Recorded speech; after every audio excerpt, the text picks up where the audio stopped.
오늘은 이 전체를 다 할 수 없고 1장과 2장을 중심으로 한번 살펴보도록 하겠습니다.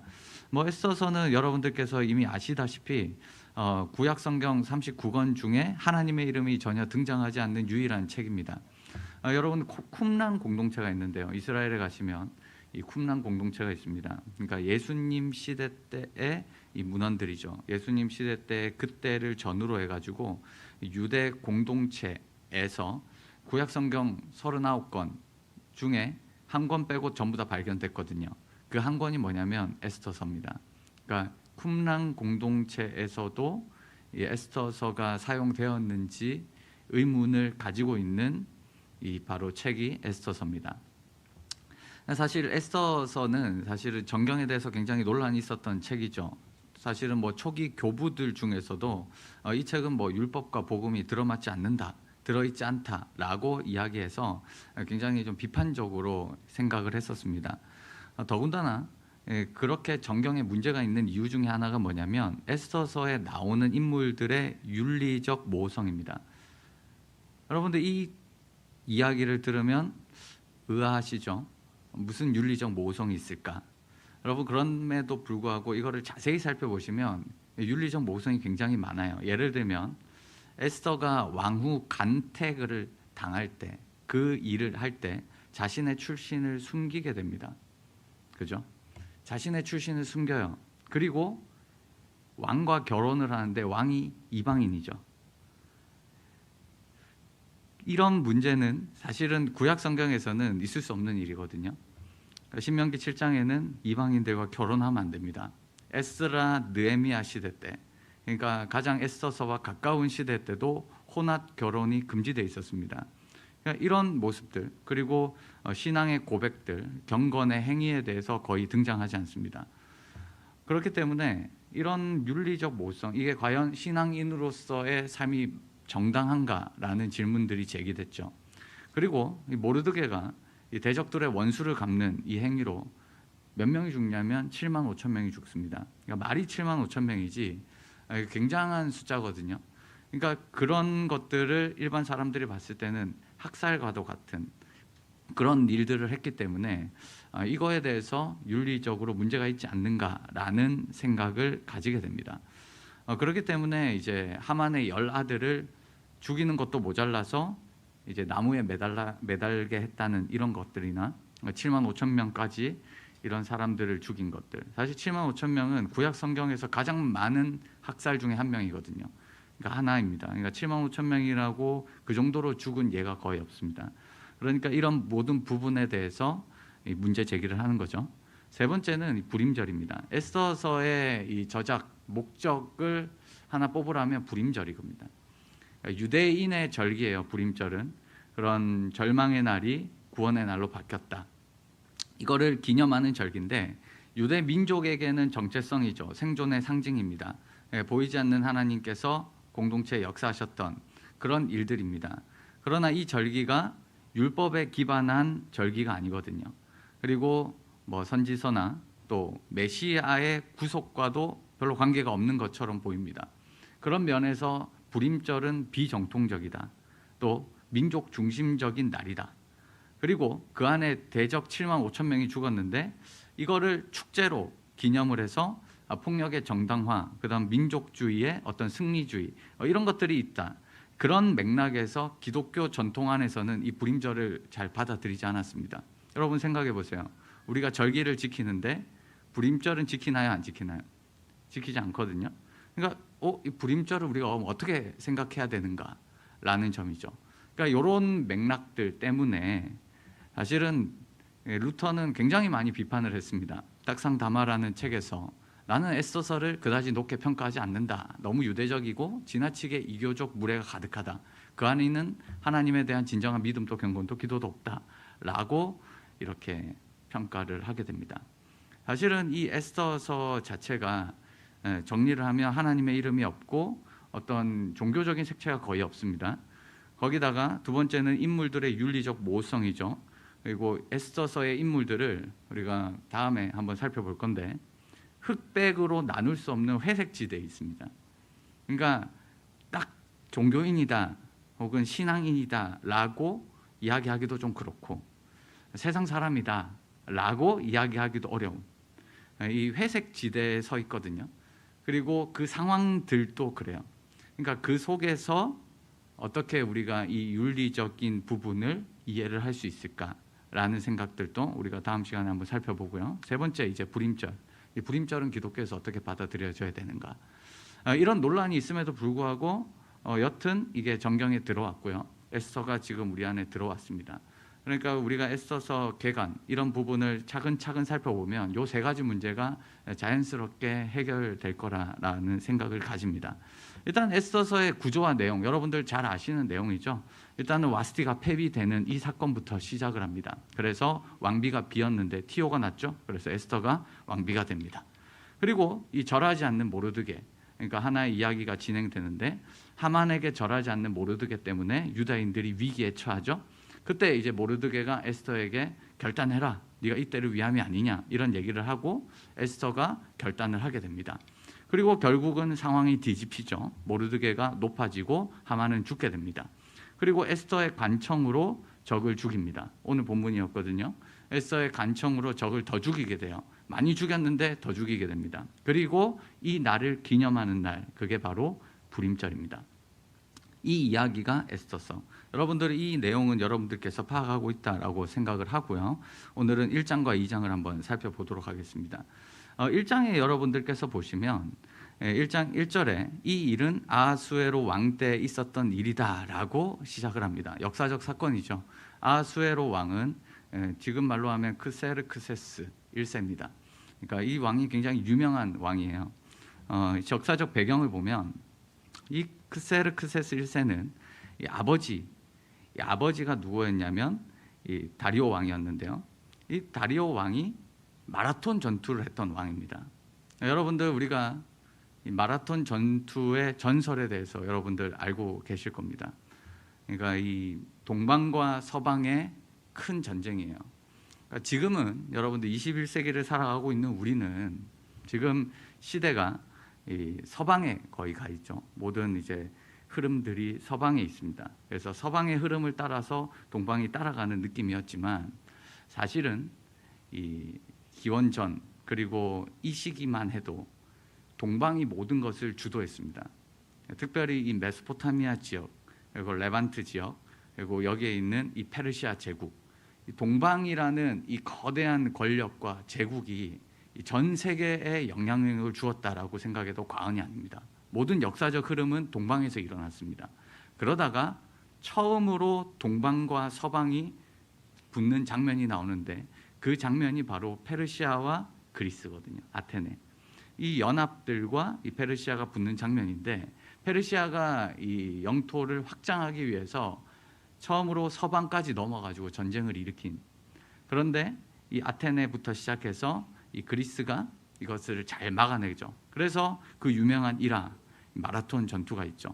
그래서 전투에서 승리한 아테네 군사가 본국에 가서 이 소식을 전해야 되는데 이때 이 사람의 이름이 페이디피데스라는 사람입니다. 이 전령이거든요. 이 전령이 마라톤에서 뛰어서 아테네까지 약 40km, 약 26마일 정도를 이제 전력으로 달려서 승전 소식을 알렸다. 들어보셨죠? 안 들어보셨나요? 요거는 들어보셨을 거라 생각했는데 아마 들어보셨을 겁니다. 그래서 네니케칸벤이라고 외치면서 우리가 이겼다라고 외치면서 죽었다라는 사실은 전설이거든요. 그 전설의 이야기가 들려지게 됩니다. 그거를 기념해서 1896년도에 아테네에서 제1회 근대올림픽이죠. 그 근대올림픽이 1화를 바탕으로 마라톤 경기가 신설이 되죠. 그래서 지금 이제 마라톤 경기가 있습니다. 사실 역사적 기록을 찾아보면 어떤 얘기가 있냐면 이거보다 좀 더 심각한 얘기가 있어요. 헤로도토스라는 이 역사학자의 책을 보면 이 사람이 아테네에서 스파르타까지 이틀 만에 도착했다라고 기록되어 있거든요. 문제가 뭐냐면 아테네부터 스파르타까지가 몇 킬로냐면 240km입니다. 그러니까 아테네부터 스파르타까지 240km를 이틀 만에 달린 거예요. 그게 역사적 사실입니다. 이거에 대해서 사람들이 어떤 평가를 내리냐면 과장된 거 아니냐, 240km를 어떻게 이틀 만에 뛰어가냐라고 과장으로 생각을 하지만 대부분 학자들은 이거를 실제 사건으로 봅니다. 왜냐하면 이 매년 열리는 울트라 마라톤이 있습니다. 들어보셨어요? 울트라 마라톤이 있는데 그게 뭐냐면 이거를 기념해서 아테네부터 스파르타 약 246km, 250km 정도 되는 기록을 뛰어서 가는 울트라 마라톤이 있어요. 그러니까 40km가 아니고 그때 이제 지금의 최고 기록이 뭐냐면 20시간이거든요. 20시간이면 이틀 안에 들어왔다는 거죠. 평균 이제 36시간 안에 대부분 사람들이 들어온답니다. 그러니까 이런 내용들을 보면 이 고도로 훈련된 전령 같은 경우는 이 정도 이틀 만에 250km 정도는 뛸 수 있다. 이렇게 평가되고 있죠. 어쨌든 이 마라톤 전투인데 이 마라톤 전투에서 누가 이겼냐면 페르시아가 졌습니다. 그러니까 지금 아하수에로 왕의 아버지가 전쟁을 벌였는데 이 마라톤 전투에서 어쨌든 패배를 한 거예요. 패배를 하니까 자존심이 상하는 거죠. 그리고 이 사람은 사라집니다. 다리오 1세는 사라져요. 그리고 그 아들이 왕위를 가지게 되고 그 아들이 어떻게 하냐면 아버지의 복수죠. 아버지가 그렇게 준비했는데 저 서방을 못 이긴 거예요. 그래서 이제 내가 이 전투를 준비해서 전쟁을 하겠다. 그게 바로 에스더서의 배경입니다. 에스더의 배경이고 그게 여러분들 잘 아는 영화 300. 처음 보신 것처럼 이렇게 표정을 지으시지만 여러분 다 보셨을 거라고 생각합니다. 이게 이제 여러분들 이 왕이죠. 이 왕. 이 사람이 지금 아하수에로 왕입니다. 아하수에로 왕이고요. 이 사람이 크세스 1세입니다. 이 사람이 역사적으로 이제 이 마라톤 전투에서 졌던 아버지의 이 복수를 위해서 전쟁을 벌입니다. 그래서 그때 300, 이 300 영화가 나오죠. 그래서 스파르타, 이 스파르타 사람들이 나와서 결국에 전멸당하거든요. 전멸당했고 한번 전쟁에서 이기고 그 다음에 이제 두 번째 전쟁이었던 해전, 그 해전이 있는데 그 해전에서는 완전히 졌던 그게 이제 302입니다. 영화 1편이 있고 후속작 2편이 있는데 어쨌든 그 영화의 배경이 되는 게 사실은 에스더서랑 연결된다 이렇게 생각을 하시면 됩니다. 사실은 이 얘기가 실제 역사를 바탕으로 하고 있습니다. 제가 왜 자꾸 이런 얘기를 드리냐면 이 에스더서의 이 장르를 여러분들이 생각하시면 제가 지금 왜 이런 말씀을 자꾸 드리는지를 이해를 하실 겁니다. 이 전쟁 때 여기 여러분들 보시면 이 180일 동안에 그의 영화로운 나라의 부함과 위엄을 혁혁함을 나타냈다. 그리고 이날이 지나고 7일 동안 잔치를 베풀었다. 이렇게 돼 있거든요. 그러니까 이거는 사실 역사적 기록을 살펴보면 없는 내용입니다.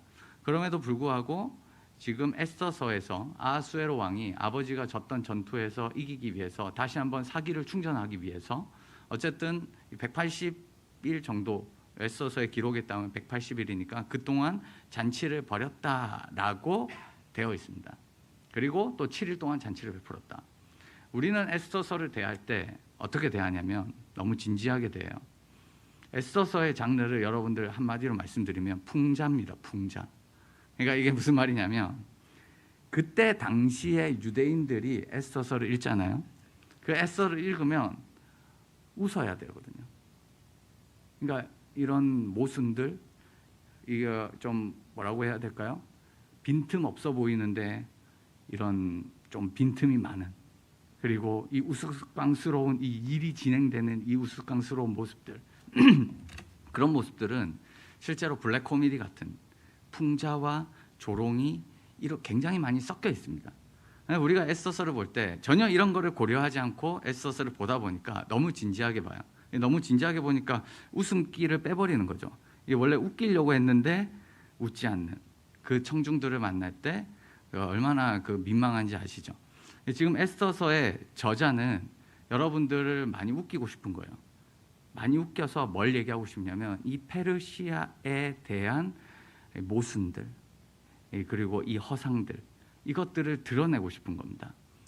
그래서 에스더서는 이 요나서도 마찬가지고요. 이런 책은 장르가 이 풍자의 장르를 굉장히 같이 가지고 있어요. 지금 180일 동안 잔치를 해? 이것도 사실은 하나의 웃음 포인트입니다. 우리는 웃음 포인트라고 안 느껴지지만 아하수에로 왕의 이런 무기력하고 우스꽝스러운 모습이거든요. 나라가 지금 어느 시국인데 180일 동안 장치를 해. 그 전에 전쟁에서 졌거든요. 그 전에서 많은 이미 국가의 어떤 재산을 소모한 상태입니다. 그럼에도 불구하고 생각이 없는 거예요. 아무 생각 없이 그냥 이 180일 동안 뭔가 잔치를 해서 사기를 증진하는, 우리는 그렇게 해석을 하지만 혁혁함을 나타내고 나라의 부함을 나타내지만 정작 뭐냐면 와스티가 폐위되고 정작 자기 안에는 자기 말도 듣지 않는 이런 모순된 모습을 지금 풍자하는 겁니다. 이거를 여러분들 이 황산벌 영화 아시나요? 평양성 영화 아시나요? 광해, 여러분 왕이 된 남자 이 영화 아시나요? 한번 포스터는 한번 보셨나요? 네, 한번 보셨죠? 요게 전부 다 실제 역사를 가지고 이 코미디를 좀 그린 거죠.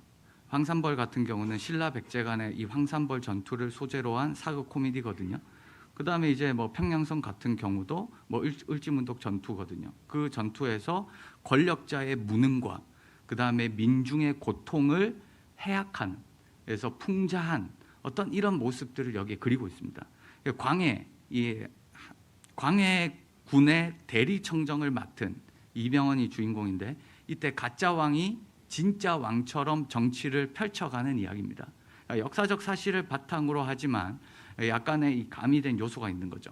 이거를 통해서 뭘 드러내고 싶은 거예요? 고통과 억압을 겪는 백성들과 그리고 권력자의 무능함과 권력자의 못난 모습들을 직접적으로 말하기 어려울 때 이런 풍자라는 장르의 옷을 입혀서 진실을 고발하는 거거든요. 그러니까 황산벌, 평양설, 광해 이런 내용들도 역사적 인물들을 배경으로 펼쳐나가지만 이런 해악 풍자가 있듯이 애써서가 그런 장르입니다. 애써서는 역사적 사실을 기반으로 하고 있지만 그 역사적 사실 기반 속으로 들어가 보면 굉장히 웃기고 무능하고 허황된 이런 모습들이 굉장히 많이 나타나 있습니다. 그게 1장, 2장에 굉장히 많이 나타나 있어요. 사실 이 헤로도토스의 역사, 이 책에는 크세르크세스 1세의 연설 내용이 있습니다. 전쟁을 하기 앞서서 아까 애써서 1장에 180일 동안 잔치를 벌이죠. 그리고 7일 동안 잔치를 벌여서 사기를 증식시킵니다. 그것처럼 실제로 헤로도토스 역사에는 이렇게 돼 있습니다. 이게 헤로도토스 역사에 기록된 내용인데요. 이 크세르크세스의 연설입니다. 뭐라고 하나? 우리가 헬라를 침공에 들어가서 우리 페르시아 민족과 나의 아버지에게 행한 그들의 행위에 대해서 아테네 사람들을 징벌하려는 것이 나의 깊은 의도이다. 복수하겠다 이 말이죠. 그리고 나의 아버지 다리우스 왕께서는 이 아테네 사람들을 멸하기 위해서 군사 원정을 했지만 그 꿈을 이루지 못하고 돌아가셨어. 마라톤 전투에서 졌다는 거예요. 그래서 자기가 그 한풀이를 하겠다라는 것이 바로 이 아하수에로 왕의 1차 목적입니다.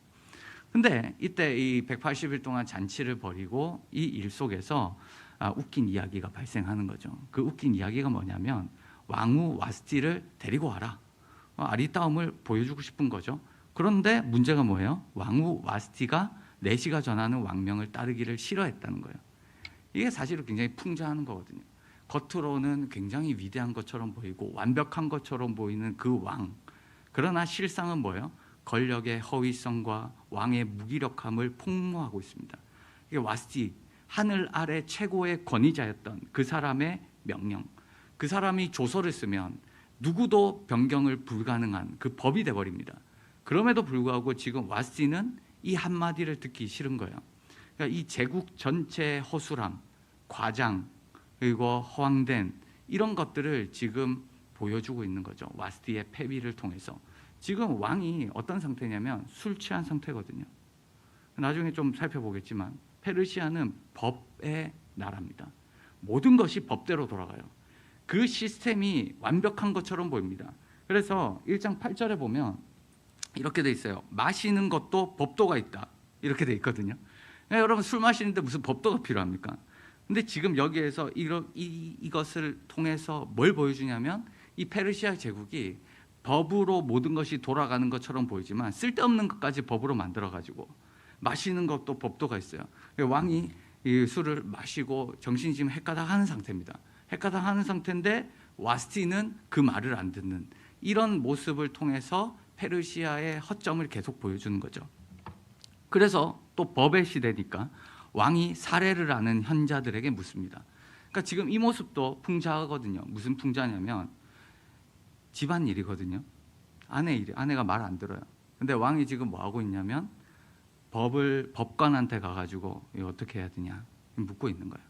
그래서 지금 왕의 명령을 따르지 않는, 분노해서 법률을 아는 자에게 묻는, 이 제국은 법을 굉장히 강조하는구나라고 우리 독자들에게 느끼게 하지만 실상은 뭐예요? 허술한 사람들, 그리고 왕은 자신의 이 집안도 관리하지도 못한 그런 모습들을 지금 풍자하고 있습니다.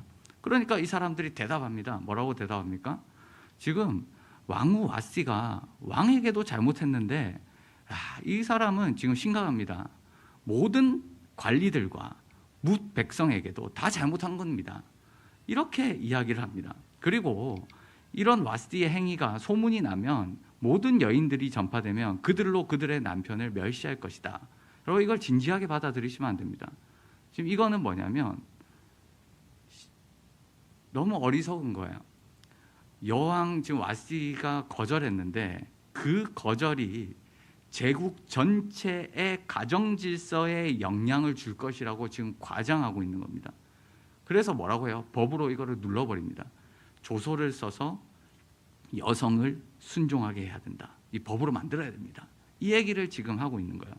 그러니까 지금 와스디의 개인적 결정이 제국 전체의 위기로 보여지고 있는 이 방식 자체가 굉장히 과장된 서사라는 거예요. 그러니까 이거는 모든 지방의 모든 여인들이 남편을 무시하게 될 것입니다 라는 이 논리 자체가 굉장히 희화한 과민 반응이다. 이것은 제국의 권력이 얼마나 사소한 일에도 불안정하게 반응하는가. 180일 동안 이렇게 하고 전쟁을 앞두고 있는데 이 조그만 일 때문에 제국 전체가 흔들리는 거예요.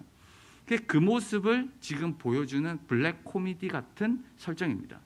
지금 이 얘기를 들으면 여러분들이 사실은 약간 웃으셔야 되거든요. 지금 여러분들 표정이 지금 전혀 이거에 대해서 진지하게 다큐로 받아들이고 있습니다. 지금 원래 이 책의 의도는 그게 아니라 이게 진짜 형편없는 왕, 형편없는 제국, 이런 것까지 이렇게 라고 여러분들이 웃으셔야 돼요.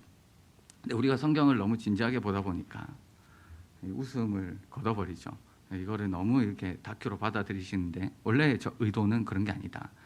그래서 우리 말로 보면 에스더서 2장 1절에 보면 그 후에 아하수에로 왕의 노가 그침에 와스티가 그가 행한 일과 그에 대하여 내린 조서를 생각하거늘. 쉽게 우리말로 바꿔볼까요? 왕이 술 깬 다음에 현타가 온 거예요. 왕이 술을 깨서 딱 보니까 내가 뭔 짓을 했지? 이렇게 되는 겁니다. 지금 술 먹고 정신 나가가지고 그냥 이 사람들의 이야기 속에 그렇게 하자 이렇게 했던 일을 지금 술 깨고 보니까 후회하는 거예요. 그래서 이거를 아주 고상한 언어로 지금 표현해놔서 그렇습니다. 왕의 노가 그침에 술 깨고 정신 차려 보니까 조서를 생각하거늘 후회하고 있다 이 말이에요. 자기가 무슨 짓을 저질렀는지. 단순히 왕의 부름을 거절한 사건을 전국적인 가부장제의 위험, 이걸로 과장해서 귀천을 막론하고 여인들은 남편을 존중해라, 여성에 대해서 얼마나 법으로 억눌렸던 이런 모습들, 사소한 감정으로 법을 만들어내는 이런 모습들을 풍자한 묘사죠. 그래서 때마침 뭐가 개최되냐? 미인대회가 개최됩니다. 이것도 사실은 풍자거든요. 그러니까 왕비가 이렇게 폐위가 된 이 상태에서 왕이 지금 후회하는 거예요. 그러니까 왕의 측근 신하들도 어리석은 거예요. 왕의 측근 신하들이 뭘 생각하냐면 왕의 기분을 풀어주는 거예요. 왕의 기분을 풀어서 모든 지방에서 아리따운 처녀를 구하게 합시다. 미스 코리아 대회를 엽시다. 왕이 들으니까 좋죠. 자기를 위해서 미스 코리아 미인 대회를 연다. 그래서 오케이. 그러니까 이것도 이제 명령을 내려가지고 아리따운 처녀를 수산으로, 지금 말로 하면 서울입니다. 수도로 모아서 후궁을 드려요. 궁녀를 주관하는 내시한테 맡겨서 이거를 꾸며라. 그때 누가 들어오나요? 와스티가 들어오거든요. 와스티 대신에 왕으로 삼으라. 이때 에스더가 들어오죠. 이 미인대회가 열릴 때 이게 또 과장된 12달 동안 행합니다. 이게 그냥 하루아침에 이게 우리처럼 하루 열어가지고 오픈해서 상 주고 이게 아니고 12달 동안 행해요. 이거를 뽑는 방식이 또 어떻게 뽑냐면 12개월 동안 이 후궁은 준비를 합니다. 뭘 준비해? 왕이 자기를 부를 날을 기다립니다. 12개월 중에 어느 날 순번이 되면 왕이 불러요. 하룻밤을 같이 보냅니다. 하룻밤을 보내고 난 뒤에 괜찮으면 왕후가 되는 거예요. 그 시스템입니다. 여러분, 이 시스템이 얼마나 이 페르시아 제국의 이 제도적인 이 억압을 이야기하는지 몰라요. 여성을 철저하게 권력자의 기호와 소비의 대상으로 전락시키고 있는 거거든요. 여성은 소모품이에요. 12달 동안 준비해요. 하루 데리고 와요. 하루 데리고 와가지고 괜찮아? 그럼 너 왕후해. 이 시스템입니다. 그러니까 이 시스템 속에서도 지금 에스더서 2장은 뭘 얘기하고 싶냐면 페르시아 제국이 얼마나 여성을 함부로 대하고 인권이 없고 자기 마음대로, 이게 뭐 거창한 말로 포장되지만 자기 마음대로, 자기 기분 좋은 대로 왕후를 삼고 그거를 위해서 모든 신하들은 움직이고 12달 동안 그 일을 막 하고, 그러니까 이거는 국민들을 위한, 백성들을 위한 어떤 정치나 어떤 지도력이 아니라 철저하게 자기 자신을 위한 거죠. 그게 당연하게 생각하면 안 되는 거거든요. 그거를 지금 비꼬고 있는 거예요. 비꼬고 있는 거죠. 그래서 이 구조 속에서 누가 출전했냐? 에스더가 출전됩니다. 에스더는 이 구조 속에서 사실은 에스더서 2장을 보시면 희생자거든요. 여러분, 우리가 에스더서를 지금 결론부터 우리가 다 알고 있기 때문에 우리가 바로 이렇게 넘어가지 마시고 에스더 1장과 2장 속에서 그런 제도 속에서 살아가는 여성이 얼마나 불쌍해요. 그런 제도 속에서 에스더서는 거기에서 뽑힌 거예요. 그녀의 선택은 에스더의 능력이 아닙니다. 외모와 운이에요. 그때 왕이 어떤 생각을 가지냐에 따라서 모든 게 결정되는 거거든요. 그러니까 이런 모든 것들은 우리가 이거를 어떻게 받아들여야 되는가라고 할 때는 이런 세속적이고 비윤리적인 구조 속에서도 하나님께서 일하시는구나라는 것들을 여기서 보여주고 싶은 거예요. 그러니까 우리가 살아가는 현실이 모든 것들이 완벽하고 모든 것들이 합리적이진 않습니다. 그러니까 세속적인 이 현실 속에서 우리가 살아가죠. 윤리적이지 않은 구조 속에서 살아갈 때가 있습니다. 그런 속에서도 지금 에스더는 희생자같이 보이는데 그 희생자 같은 에스더서를 하나님께서 어떻게 사용하시는가라는 것들을 지금 보여주고 싶은 거예요. 그래서 지금 비교하고 있는 거예요. 제국의 법과 하나님의 법이에요. 제국의 허무함과 하나님의 철저함이에요. 하나님은 보이지도 않아요. 하나님은 드러내지도 않아요. 하나님의 이름도 나오지 않아요. 종교적인 색채도 나오지 않아요. 그런데 여기에는 제국은 완벽한 것처럼 보여요. 180일 동안 잔치를 해요. 뭔가 모든 게 왕의 명령대로 딱딱딱 떨어지는 것 같아요. 술 마시는 것도 법이 있고 그 다음에 어떤 일이 생기면 법률가한테 물어보고, 그래서 모든 게 완벽한 것처럼 보여요. 그러나 이 모든 것들이 얼마나 허무한가, 얼마나 모순적인가, 이런 구조 때문에 사람들이 얼마나 억압받는가. 반면에 하나님의 일하심은 그 섭리 속에서도 보이지 않고 드러나지 않는데도 불구하고 하나님께서 일하시는구나 라는 것들을 지금 여기서 서서히 우리에게 보여주고 있습니다. 그래서 그때 누가 등장하냐면 모르드게의 삼촌 아비하일의 딸 곧 모르드게가 자기의 딸같이 양육하는 에스더가 차례대로 왕에게 나갈 때, 번호 순대로 나가는 거예요. 왕한테 나갈 때 궁녀를 주관하는 내시 헤게가 정한 것 외에는 다른 것을 구하지 않았다라고 되어 있거든요. 이거를 지금 제가 우리말로 표현한다면 쿠팡을 이용하지 않은 겁니다. 무슨 말이냐면 군대 가시면 아시죠? 보급품만 쓴 거예요. 보급품만. 사제품을 쓰지 않고 보급품만 쓴 겁니다. 다른 후궁들은 전부 다 사제품을 구해와요. 뭐 어떤 이 후원자를 통해서 뭐를 통해서 이렇게 뒤에서 와서 자기를 더 치장하고 꾸미고 향도 많이 나게 하고 이러는데 에스더는 이런 거에 대해서 별로 관심이 없어요. 그냥 보급품만, 요것만 하겠습니다. 그럼에도 불구하고 지금 모든 자에게 사랑을 받았다라는 것들이 지금 우리의 눈을 의심하게 하는 거죠. 왜? 이유가 나오잖아요. 이게 에스더서의 여기서 독자들한테 던지는 질문인 거예요. 왜 에스더는 사랑을 받았을까? 라고 독자한테 묻는 거예요. 우리가 지금 결론까지 다 알고 있기 때문에 하나님 은혜지 이렇게 생각하기 때문에 이게 이상하거나 뭐 의아하지 않지만, 이거를 여러분들께서 처음부터 천천히 읽는 사람들한테는 왜 사랑을 받았을까? 더군다나 여기서 보시면 여기에 윤리적 모호성이 좀 등장하죠. 에서는 모르드게가 지시하는 대로 행동합니다. 모르드게가 시키는 대로 하는 사람이에요. 그러니까 에스더가 지금 1장과 2장에서는 어떻게 등장하냐면 굉장히 수동적인 여인입니다. 그러니까 우리가 생각하는 것처럼 죽으면 죽으리다 하면서 자발적으로 멋지게 인생을 살아가는 사람이 아니에요.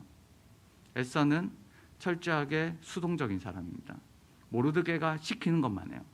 사실 여기에서 헤게가 정한 것 외에는 다른 것을 구하지 않았다라는 것도 에스더의 하나의 성품을 보여주는 거예요. 에스더는 정해진 것만 해요. 자기한테 주어진 것만 해요. 뭔가 자발적으로 생각하고 여기에 대해서 개혁하고 뭔가 내가 뛰어나가고 이런 사람이 아닙니다. 모르드게가 시키는 대로 철저한 사람입니다. 근데 모르드게가 뭘 시켰어요? 너 민족 얘기하지 마, 종족 얘기하지 마, 유대인인 거 얘기하지 말라는 거예요. 제국 내에서 이 말을 했다는 것은 유대인에게 차별이나 혹은 위협의 대상으로서 유대인이 어떻게 평가됐을 거다라는 것을 암시하는 걸 수도 있죠. 그럼에도 불구하고 에스더는 여기서 신앙을 고백하지 않습니다. 절대 얘기 안 해요. 내가 유대인입니다. 내가 신앙이 있습니다. 뭐 다니엘처럼 내가 뭐 이런 사람이 아닙니다. 에스더는 이상적인 모델이 아니에요. 현실적으로 복합적으로 생존하는 사람이에요. 그러니까 우리가 회사에 갔어요. 우리가 신앙인입니다. 나 이제 이렇게 살 겁니다. 이렇게 얘기한 사람이 아니라 철저하게 그리스도인인 것을 숨기고 그냥 그 체제 안에서 순응하는 사람.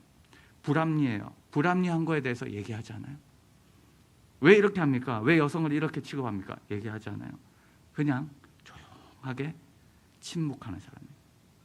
그런 인물이에요. 우리가 생각하는 거랑 조금 다르죠. 에스더서를 자세히 여러분들이 보면 그런 모습을 봅니다. 근데 여기서 우리가 1장과 2장을 보면 그럼에도 불구하고 에스더가 잘난 게 별로 없는데, 수동적인 여인인데 그럼에도 불구하고 모든 보는 자에게 사랑을 받았다는 거예요. 이게 아이러니한 거예요. 야, 하나님은 어떻게 사람을 준비시킬까? 라는 것을 보여주는 거죠. 에스더는 부모 없이 자란 고아였습니다. 그러니까 고아 같은 사람이에요. 페르시아 제국이라는 이방 땅에서 정체성을 숨기면서 살아가는 유대 여인입니다. 연약한 사람이에요. 보호받지 못하는 위치에 있는 사람입니다. 그럼에도 불구하고 우리가 결론을 알면 하나님은 이런 사람을 사용하실 수 있네. 하나님은 아무도 주목하지 않는 에스더를 주목하셔서 하나님 나라를 이루실 수 있네. 이 짧은 구절 안에서 우리는 모든 자에게 사랑을 받더라. 나중에 뒤에 보시면 은혜를 읽거든요. 인간이 바라보는 그 호감, 인간이 바라보는 생각 너머에 하나님은 더 멀리를 바라보시는 분이시구나. 에스더는 물론 외적인 아름다움도 있었지만 그 옆에 있는 모든 후궁들도 다 예뻤어요. 에스더만 예쁜 게 아닙니다. 그럼에도 불구하고 그녀는 하나님께서 어떻게 그에게 은혜를 베풀으셨는가 라는 것들을 여기서 보여주는 장면입니다. 그래서 하나님은 완전한 자를 사용하시지 않구나. 역사의 구조 속에서 무명의 이들, 보잘것없는 사람들을 통해서도 일하시구나 라는 것들을 여기에서 보여주는 거죠. 그러니까 이게 제국과 하나님이 얼마나 다른가를 보여주는 거예요. 제국은 번영과 위험으로 시작되고 와스디의 폐위 사건은 권력의 허상을 나타내는 그런 실상들, 왕은 절대 권력자처럼 보이지만 실제로는 자신의 결정조차 신하들의 의견에 휘둘리는 무능한 존재. 이 장면 속에서 뒤에 보이지 않는 권력이 있고 보이지 않는 그 실상이 있고 역사를 이끌어 나가는 분이 있다라는 것을 우리에게 암시합니다. 모든 사람에게 사랑을 받고 에스더를 더 사랑하고 은총을 입고, 여기에서 은총을 입다라는 단어에서 그제서야 독자는 왜 사랑을 더 받았는지를 감을 갖게 됩니다. 이 은총을 얻다, 이 hand 이 hand이라는 단어는 이 호의, 이런 은총, 뭐 호의, 기쁨, 뭐 이런 건데 구약 성경에 많이 쓰인 단어거든요. 구약 성경을 읽는 사람들은 이 단어를 보자마자 하나님께서, 하나님의 이름이 등장하지 않지만 지금 하나님께서 섭리하고 계시는구나, 하나님께서 일하고 계시는가라는 것을 독자로 하여금 은근히 알려줘요. 살짝 알려줍니다. 간접적 표현이에요. 페르시아의 모습은 절대 권력과 법이 있고, 그리고 왕은 감정에 휘둘리고, 전국적인 여성을 순종해라, 이런 아주 말도 안 되는 조서를 내리고 사적 감정이 공적인 법이 되는 이런 제국의 모습들, 왕후 선발 제도도 하룻밤의 선택이 결정이 되는, 얼마나 제국의 모습이 보이기 위한 외피에 불과한가라는 것들을 보여줍니다. 그럼에도 불구하고 에스더가 지금 결국에 승자처럼 보이는 그 뒤에 하나님이 있다는 것을 보여주죠. 그래서 여성의 모습만으로도 여러분들이 생각하면 페르시아 제국에서는 여성의 불순종으로 위기가 발생합니다. 근데 하나님은 여성으로 인해서 구원을 성취해요. 그러니까 지금 페르시아 제국과 하나님의 일하시는 방식이 완전히 극명하게 다르다는 것을 보여주죠. 왕은 여성을 통제하려고 합니다. 그런데 하나님은 여성의 용기, 이 나중에 나오는 에스더, 죽으면 죽으리다 라는 이 결단과 용기를 통해서 민족을 살립니다. 이거는 자발적인 용기거든요. 앞에는 법으로 억압해서 눌리는, 그러나 뒤에 하나님은 자발적인 하나님의 백성의 헌신을 받으시는 이런 모습들. 와시는 사라지고 에스더가 주도하게 되는, 근데 여성은 지금 통제 대상이 아니라 구원의 통로라는 것들을 보여줍니다. 지금까지 제가 한 거는 제국은 겉으로 거대하며 법과 질서로 움직이지만 실상은 감정과 허세로 흔들리고 있고, 그 틈 사이에서 하나님의 보이지 않는 손이 조용히 역사해서 가장 약자인 이 여성을 통해서 구원이 이루어지는 모습을 1장과 2장 속에서 우리가 은은하게 느낄 수 있는 거죠. 하나님은 때때로 우리의 삶에도 보이지 않습니다. 아무 일도 일어나지 않는 것처럼 느껴지고 기도에도 우리가 응답이 없는 것처럼 느껴지는 거거든요. 그런 현실이 지금 에스더서의 현실이라는 거예요. 우리와 굉장히 닮은 이 현실을 반영한 책이 에스더서이기도 합니다. 하나님은 숨어 계신 것 같고, 하나님은 내 기도에 응답하지 않는 것 같고, 하나님이 일하시는 것은 머리로는 알겠는데 느껴지지 않는 것 같은, 그리고 나의 현실을 보니까 에스더처럼 고하고 주목하지 않고, 언제 하나님께서 일하실까라는, 그러니까 이런 것들 속에서 지금 우연처럼 가장된 하나님의 이 놀라운 일들이 조금씩 벌어지는 거예요. 그러니까 드라마틱하지 않습니다. 그러니까 이런 현실의 모습은 에스더서에 나타나는 이런 모습, 우리의 현실과 굉장히 닮았어요. 우리의 인생의, 여러분들 신앙의 여정을 여러분들 한번 돌이켜 보십시오. 돌이켜 보시면 때로는 드라마틱 것들이 있고, 때로는 우연 같은 것들이 겹치고, 때로는 이런 모습들 속에서 하나님께서 일하시는 것들을 뒤돌아보면 그때 하나님께서 일하셨구나, 이렇게 조금씩 아는 거거든요. 은은하게 우리가 하나님의 일하심을 경험하고 느끼고, 그리고 그 속에서 우리가 하나님을 따라갑니다. 에스더의 삶 속에서 하나님은 처음부터 드러나지 않았어요. 에스더서에 하나님의 이름도 기적도 없죠. 그런데 하나님의 손길이 있죠. 이게 우리의 삶과 굉장히 유사하다라는 것들을 보여줍니다. 아까 에스더서 1장과 2장 속에서 두 질서가 있습니다. 페르시아의 질서와 하나님의 질서, 제국의 질서와 하나님의 질서. 아까 말씀드렸죠? 마시는 것도 법도가 있고, 에스더서 1장 13절에 보면 법률을 아는 자에게 묻는 전례가 있고, 에스더서 1장 20절에 보면 전국에 이 조서를 반포하고 법대로 움직이는 국가들. 그러나 그 속에서 지금 하나님의 법은 이제 에스더서 후반부에 가면 등장합니다. 하나님의 법이 직접 언급되진 않지만 행동으로 보여주죠. 모르드게가 불복종하는, 하만한테 절하지 않는 모습들, 이런 모습들이 어떤 판단을 하고 있는 것들을 보여주고, 에스더의 결단, 왕의 법을 어기고 나가거든요. 죽으면 죽으리라. 그러니까 모르드게의 불복종, 제국 법을 어기는 거거든요. 그러니까 이런 모습들 속에서 지금 모르드게와 에스더가 어떠한 결정을 하면서 살아가는 존재인가? 겉으로 드러나지 않는데, 보이지 않지만 그 보이지 않는 속에서 삶으로 보여주는 거예요. 모르드게와 에스더는 말하는 신앙이 아닙니다.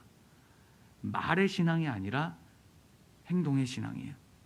제가 잠깐 이 다음에 시간에 할 것을 스포한다면, 회색 지대에 있는 사람들, 자신의 정체성을 숨기면서 살아가는 사람들인 것 같은데 그 사람들이 말로 하나님을 증거하지 않아요. 뭘로 증거할까요? 삶으로 증거해요. 말이 하지 않아요. 그러나 삶으로, 지금 말로 하면 복음을 전한다는 거예요. 삶으로 하나님을 나타낸다는 거예요. 말로 하지 않아요. 그러니까 이런 현실도 사실 21세기에 살아가는 우리와 굉장히 유사합니다. 지금 우리가 말을 많이 하는 거, 정보를 제공한다 이런 걸 좋아하지 않거든요. 그 사람이 하나님을 닮았는가? 하나님을 따르는 그런 열매가 그 삶 속에서 드러나는가? 그런 모습들이 이제 에스더를 묵상할 때 우리 가운데 아주 은은하게 다가오는 거죠. 이 질문입니다. 어떤 법이 진짜 질서를 세우고 있는가? 어떤 법이 진짜 질서를 세우고 있는가? 그리스도인은 어떻게 이 땅에서 일어나는 일들을 봐야 되는가? 그럼 이 질문을 다시 하면 우리는 지금 어떤 질서에 순응하며 순종하며 살아가고 있는가? 라는 질문을 우리가 하게 됩니다. 오늘 우리 이 말씀들을 다 정리 한번 해보겠습니다. 오늘 우리 에스더서를 통해서 겉으로 보기에는 제국의 법이 모든 것을 지배하는 것처럼 보이지만 실상은 하나님의 보이지 않는 손길이 있다라는 것을 은은하게 보여주고 있죠. 말씀드렸던 것처럼 하나님의 이름이 등장하지 않고 기적도 나오지 않고 하나님의 구체적인 어떤 드라마틱한 일들이 등장하지 않지만 인간의 법은 철저해 보이고 영원할 것 같고 제국은 어마어마한 거대함 속에서 살아가지만 결국 자기 모순으로 무너지거든요.